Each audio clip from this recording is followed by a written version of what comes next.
안녕하세요. 북튜버 토리코나입니다. 오늘도 이 책과 함께 하도록 하겠습니다. 8분, 7분짜리 짧은 영상 하나로 이 재밌는 책을 소개하고 넘어가기가 너무 아까웠어요. 이렇게 줄 긋고 한 게 정말 많거든요. 그 중에서 미국 서부 정복기를 보겠습니다. 우리가 알고 있는 텍사스 정말 넓잖아요. 근데 그 텍사스에 옛날에는 버팔로가 정말 때를 잃었다고 해요. 그렇게 많았다고 하는 텍사스 버팔로들이 지금은 다 어디로 가게 된 건지, 어떤 일들이 있었는지에 대해서 조금 소개해 드리면서 재미없어 보이나 굉장히 재미있는 이 책, 시공사 육식의 종말, 이 책의 영업을 시작토록 해보겠습니다. 이 이야기를 하려면 과거 유럽에서 미국으로 넘어왔던 그 시기로 거슬러 올라가야 됩니다. 1492년이었나요? 콜럼버스가 미 대륙에 도착을 했었죠.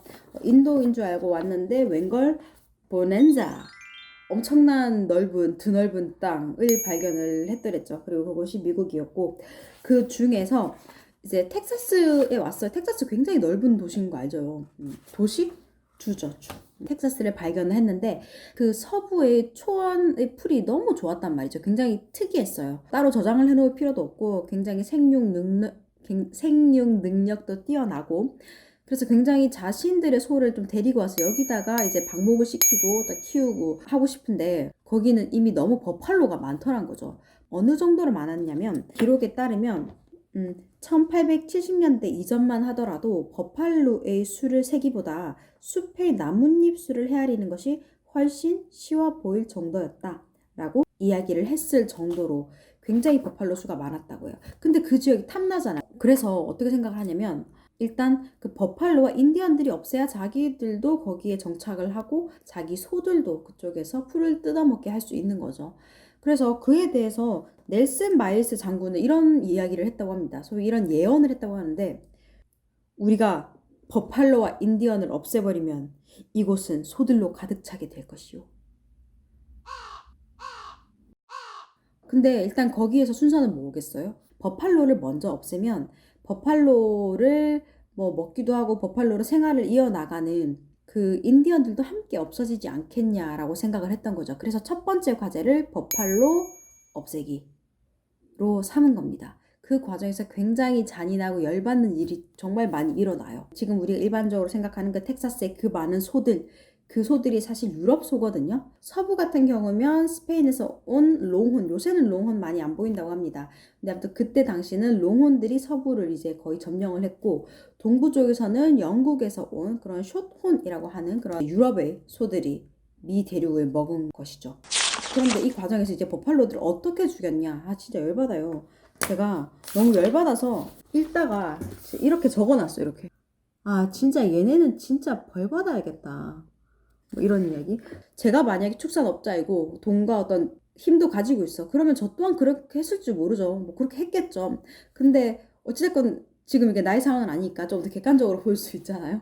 그렇게 봤을 때 정말 얘네들을 벌 받아야겠다 싶더라고요. 어떤 부분을 그렇게 생각을 했냐면 읽어드릴게요. 당시에 버팔로 사냥은 인기 있는 스포츠 행사였다. 철도회사에서는 움직이는 기차 안에서 편안하고 안전하게 직성이 풀릴 때까지 창문을 열어두고 버팔로를 향해 마음껏 방아쇠를 당길 수 있다고 동부인들을 유혹하면서 평원횡단의 저렴한 유람 여행을 홍보했다. 뭐 이런 거죠. 조금 쉽게 말하면 울릉도 여행을 가면 오징어 낚시 체험이 포함되어 있습니다. 뭐 이런 식으로 그런 것을 조금 더 사이즈를 확대해서 이 기차를 타면 여러분이 창문 열어놓고 총으로 아무 때나 막 버팔로를 갈겨대도 돼요.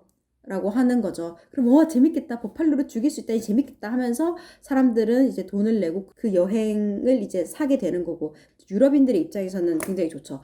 없애고 싶은 버팔로도 죽이고 여행 관광 산업도 할 수 있고, 그렇게 하면서 정말 마구 죽였다고 합니다. 물론 1871년만 하더라도 굉장히 많았대요. 그 역사 기록에 따르면. 그런데 1874년 고작 2년 차이죠. 2년 만에 그 도지 대령에는 어떻게 기록이 돼 있냐. 작년에 수많은 버팔로들이 돌아다니던 곳에 사체들만 사방에 널브러져 있었다. 대기에서는 메스꺼운 냄새가 코를 찔렀으며 불과 1년 전만 하더라도 동물들로 가득하던 광대한 평원은 생명이라고는 찾아볼 수 없고 적막하고 악취나는 불모지로 변해 있었다. 근데 이렇게 막 너도 나도 죽이고 있는 이런 상황을 전부 다 환영했던 것은 아니라고 해요. 또 일부 바른 이야기를 하는 사람들이 있었을 거 아니에요.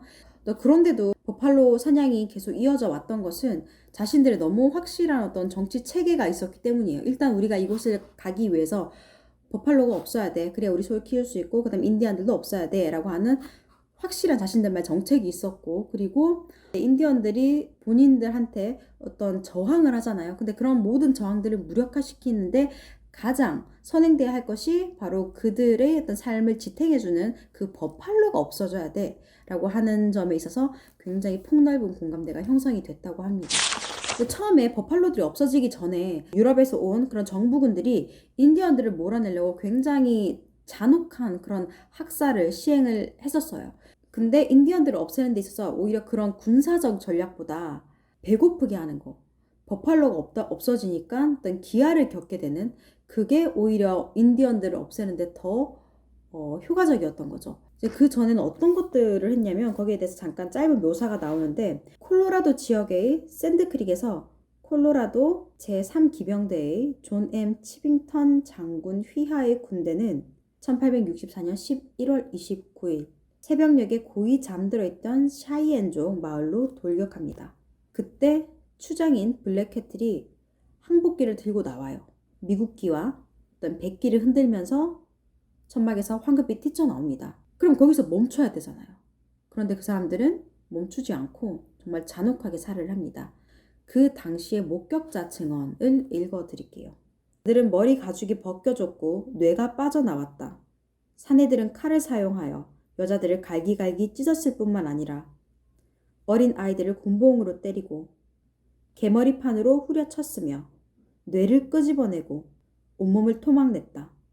그날 학살당한 인디언들이 200명에서 500명이었다. 말도 안 되는 어떤 고통을 겪고 굉장히 많은 사람들이 또 목숨을 잃게 됐습니다. 그리고 이 즈음에 인디언들을 한 곳으로 이제 몰아넣어요. 소위 수용소처럼 인디언 거주지, 인디언 보호구역이란 이름으로 그 탐욕스러운 그 목축업자들이 인디언들이 있는 그 지역까지 탐을 내는 거죠. 그래서 어떤 걸 그들한테 제안을 하냐면, 내가 일부 돈을 줄 테니까 우리 스페인산 그 롱혼 그 소들이 너희 거주 지역에서 마음껏 풀 뜯어 먹을 수 있게 해줘 라고 제안을 합니다. 근데 인디언들 가난하니까 그 제안을 받은 거죠. 그렇게 되면서 비극이 더 정말 악화일로로 치닫게 되고, 그러면서 토지가 또 황폐화되고 풀들이 다 뜯겨나가니까 토지가 황폐화되죠. 근데 그 정도가 너무 심각하고 속도가 너무 빨라서 급기 안 되겠다 싶어서 그때 이제 대통령이 중재에 나섭니다. 그때가 1885년 클리블랜드 대통령이 나와서 너희들 일단 다 나가 라고 퇴거 명령을 합니다. 늦게나마 그들을 쫓아냈긴 했지만 자신들의 축산조합을 만든다든지 아니면 또 그 고기를 국가에 다시 판매를 함으로써 또 이익을 가지고 이런 식으로 세를 계속해서 확장을 해 나가죠. 지금까지도. 그래서 지금도 이 책 전반에서 이런 이야기를 합니다. 소를 먹이기 위한 곡식을 키우기 위해서 너무 많은 아프리카의 아이들이, 소가 아닌 사람이 희생되고 있고 걔네들이 굶고 있다. 그래서 그것 또한 우리가 육식을 끊어야 되는 이유다라고 이야기를 하면서 우리가 인간이니까 동물을 마음대로 해도 돼 라고 하는 그런 마인드 없애야 되고, 우리가 신의 창조물이라서 자연을 마음대로 할 수 있는 게 아니야. 관계를 좀 다시 맺어보자 라고 이야기를 하는 책입니다. 앞부분에 조금 신화 관련된 부분은 조금 어려웠고요. 근데 그것 말고는 너무 재밌었고 좀 분노하는 부분들도 굉장히 많고, 그러면서도 소고기는 너무 맛있고, 그런 좀 여러 가지 감정이 왔다 갔다 했던 그런 책입니다. 기회가 닿는다면 꼭 한번 읽어보셨으면 좋겠어요. 다음에도 재밌는 책 소개해드릴게요. 안녕.